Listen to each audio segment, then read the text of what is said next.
Hello again. Welcome back. It's episode 7 of Grow Yourself Up. Can I ask, if you are enjoying this and finding it useful, please can you share with a friend, leave a review or a rating on your podcast listening platform so we can spread the word? Thank you. I feel like breaking into song, but I won't. There's a Huey Lewis and the new song called Happy to Be Stuck With You, but I actually thought it was Happy to Be Back With You. So I started singing that to my daughters and they've taken to that with gusto, the wrong words, but that's how I feel, happy to be back with you. And they sing it very joyfully to me and it always makes me laugh. Okay, so today in this episode, I want to talk about occupying this position of being the person in the family who wants to break cycles of dysfunction, pain, trauma, wounding, stress in your family, to parent differently to how you were parented. Many of us make that decision to parent differently to how we were parented because of the childhood we had. And that's actually quite a complicated position to occupy, because when we ourselves have grown up in a dysfunctional family, so we didn't have our needs met, maybe we had some sort of childhood trauma, just a kind of a general sense of we didn't get what we needed in childhood, we can then feel that we need to do it all like 100% perfectly for our children.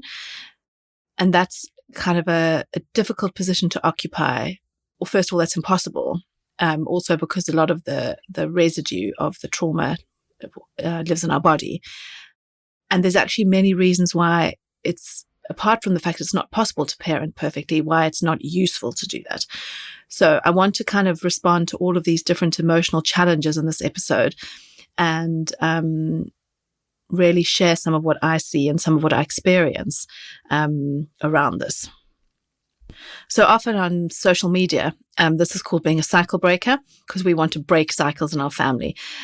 I think the idea of breaking cycles is way too much pressure, because for many of us, there's intergenerational trauma that's coming from many generations before us that we're holding in our physiology often.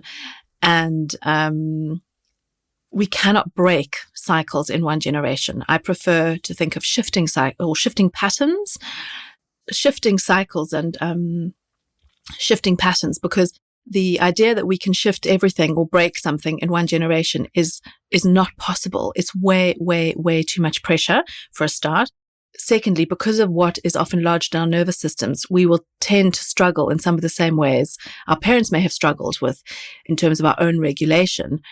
And so we've already visited that upon our children. So let's back up a little bit.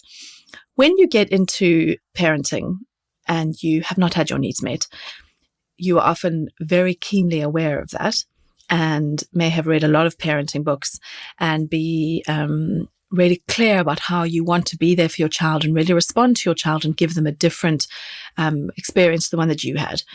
And what actually often happens is that we feel we need to parent perfectly. So like we're always going to be present for their feelings. We're going to pick them up every time they cry.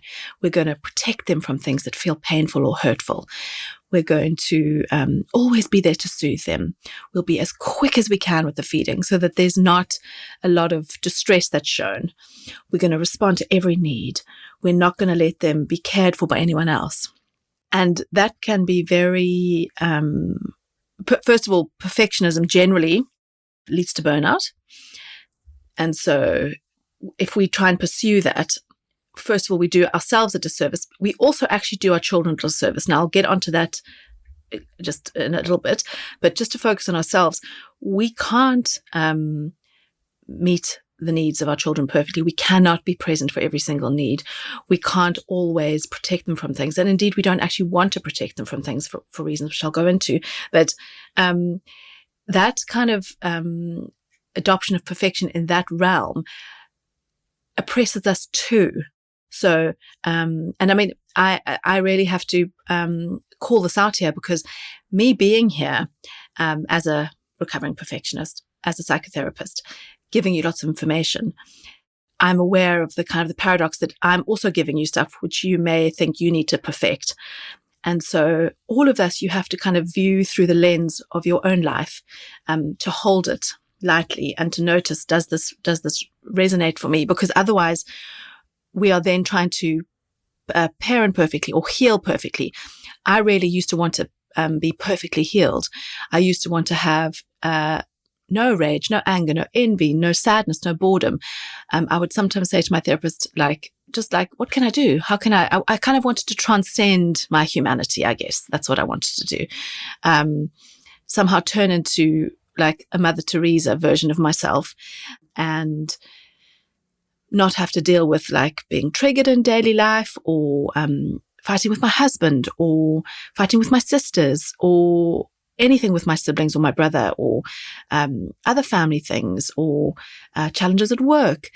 I wanted to kind of optimize in all areas so that I wouldn't have to deal with this, but that's impossible, and that's not what we're aiming for. We're trying to inhabit a real human space. So the whole point of this podcast is to help us. And I'm kind of smiling as I say this because I'm laughing at that childlike part of me who so desperately wants to get everything right and believes that her safety resides in that place of getting everything right. And I want to say that actually our safety resides in us being there to support ourselves and to tend to ourselves and to soothe ourselves, to notice where we are in our nervous system, to notice what we might need as a result of that. And that perfection idea is so seductive. There's that kind of, it holds out this ideal that if we can just do that, it'll be okay, when really it sets us up to strive for something that's non-existent. So I really want to kind of say to you, I'm with you on this. If you as a perfectionist are listening to this and kind of have the same experience, yeah, I really want to kind of say I feel similar. So when we grow up in a family where we don't get our needs met, it's difficult for us to develop our own sense of self. If you think back to the earlier episodes around needs, we talked about how we have to actually develop our preferences, give ourselves a chance to investigate what we like. If meeting our needs was done in our family, we would have more likely had a process of developing a strong sense of self because we would have been given the opportunity to notice what we liked. We would have been encouraged to investigate that as part of our kind of everyday development. Instead, what happens for many of us is we live out our parents' projections. So we do what it is they determine that we should do or what they think is valuable. So what that means is that we grow up without the strong sense of self. And if with a strong perfectionism driver, that means that you may be swayed to different ways of doing things and thinking that you need to do that perfectly. So part of this tending to your needs is also learning about what's important to you, starting to live in alignment with your values. But you may not have any idea what those values are or what feels important to you. And so you can start to kind of look at this gently around your parenting and this idea of shifting patterns and shifting cycles in your family. Think about what does feel important for you. What sort of culture do you want in your family? Because you can take what you like from various different kind of avenues of parenting and you can leave the rest. This is all about keeping and developing your own ability to think critically about what works in your family, what works for your specific children. Considering things from all different angles. Does this resonate for me? Is this true for me? Is this a good match for my family? So just kind of keep on holding that in mind. Also, think about that with this podcast. So going back to this idea that when we are trying to shift patterns in our own family, we may think that we need to do that perfectly. We've talked about the fact that it's way too much pressure, that it can't be done in one generation. I will talk more about that specifically around the nervous system, but I want to kind of start off with a high-level episode. One of the most important things to realize is that the way we build resilience is via this process of rupture and repair. So everyone you're in a relationship, you will notice that if you are able to work through conflict in an open and loving way, and also in a non-defensive way, you actually get closer to people. But many of us have been raised in families where conflict was either avoided or it was so explosive that it's very, very scary. And we need to get more comfortable as parents, as perfectionists, as people trying to shift things, with this idea that we can't get things perfect, that repair is essentially what helps us to grow. This starts from when we're tiny babies. Do you remember we talked about in the first couple of episodes about what good enough parenting looks like? And that Ed Tronick in his research found that in mother-baby dyads, so it was specifically mothers and babies, this research that he did in the laboratory, about 2/3, about 70% of the time, they were not attuned.